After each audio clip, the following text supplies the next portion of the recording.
Vous écoutez une pastille de cinéphiles de notre temps.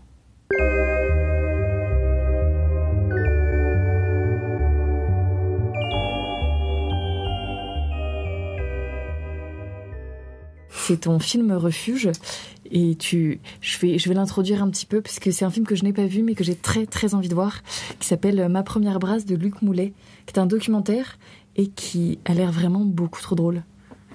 C'est marrant que tu dises un documentaire. Alors le documentaire est quand même... Je sais pas si je le présenterais comme un documentaire, même si en fait c'en est un, factuellement c'en est un. Et c'est ça qui est merveilleux avec le documentaire, ouais. C'est qu'il a 1001 formes. Ouais, c'est ça qui est aussi très fort avec Luc Moulet toujours, c'est qu'il fait toujours tout et son contraire. Et en effet, c'est un moyen métrage qu'il a fait pour une commande de la télévision en 81, je sais plus pour quelle émission exactement, mais c'était des questions de portraits de cinéastes, ou c'était quelque chose autour de l'autoportrait, je sais plus exactement. En tout cas, c'est un film dans lequel Luc Moulet se met en scène en tant que Luc Moulet, et où il se confronte avec sa peur de nager. Donc, il fait un film pour apprendre à nager, en fait. Donc, c'est un geste de cinéma que je trouve désarmant de simplicité, hilarant parce que Luc Moulet, c'est un des grands cinéastes burlesques qu'on a en France. Malheureusement, pareil, trop méconnu, mais il est vraiment, vraiment incroyable et c'est un acteur qui a une espèce de comédie inhérente à son physique, c'est-à-dire que limite il rentre dans le champ et déjà on commence à sourire. C'est vrai.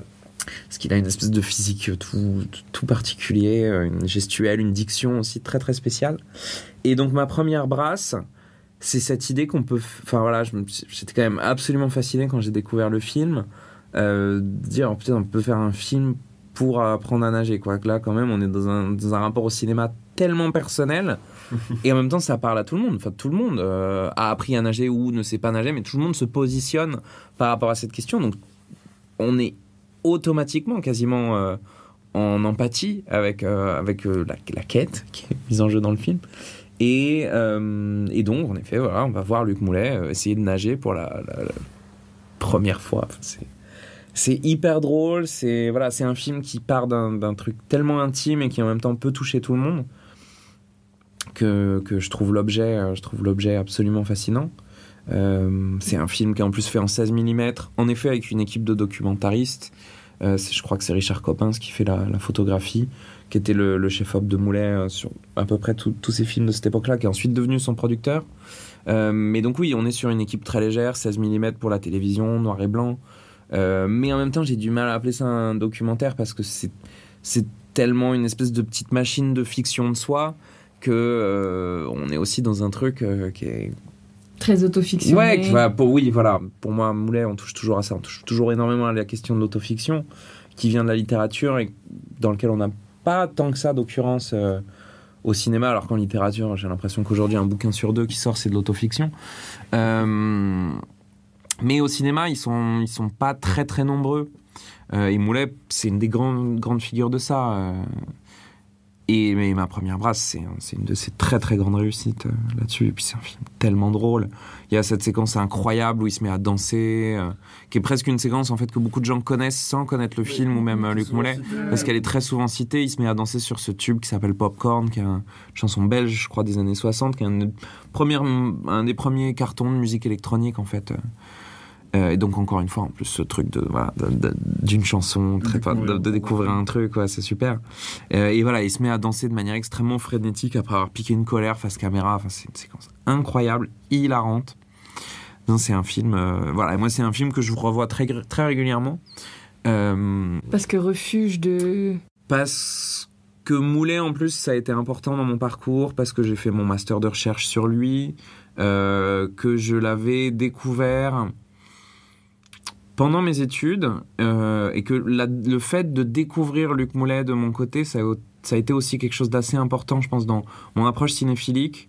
Et c'est vrai que j'ai l'impression d'avoir pas cessé de répéter que c'était des gens qu'on voyait pas assez. Donc c'est vrai que me suis rendu compte en découvrant Luc Moulet tout seul que voilà, quand on fait des études de cinéma, quand on s'intéresse à l'histoire du cinéma, on pourrait presque dire quand on s'intéresse à l'histoire, il y a toujours une histoire officielle et il y a toujours des laissés pour compte, des gens qu'on met pas forcément dans les bouquins d'histoire.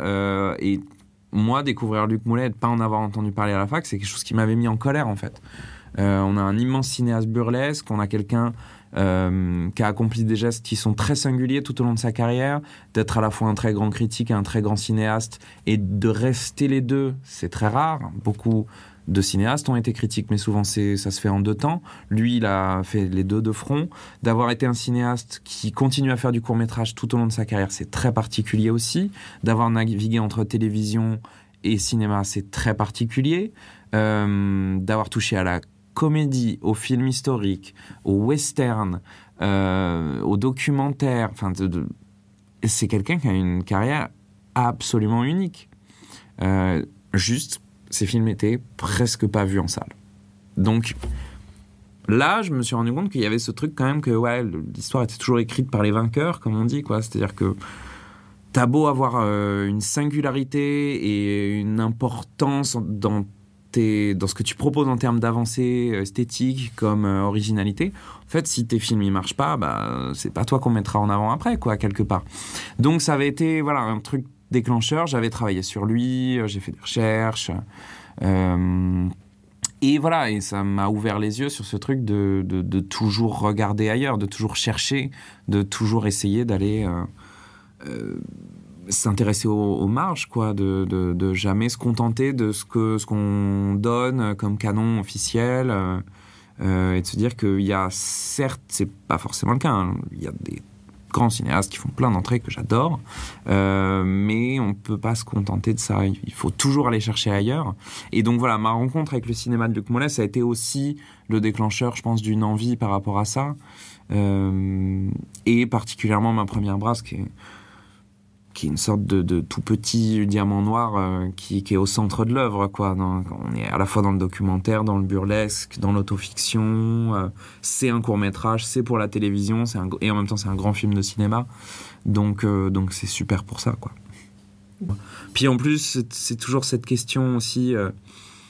on parlait tout à l'heure des films de Philippe Garrel, et comme quoi, c'est des films que je trouve qui devraient être très montrés aussi en tant que modèle, quoi. Là, c'est pareil...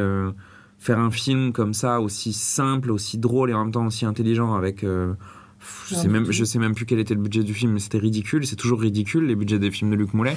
Mais le résultat ne l'est pas. Et je pense que on peut toujours apprendre des gens comme ça. On peut toujours apprendre des gens comme ça parce qu'on devrait toujours apprendre à savoir faire moins, à savoir faire plus avec moins.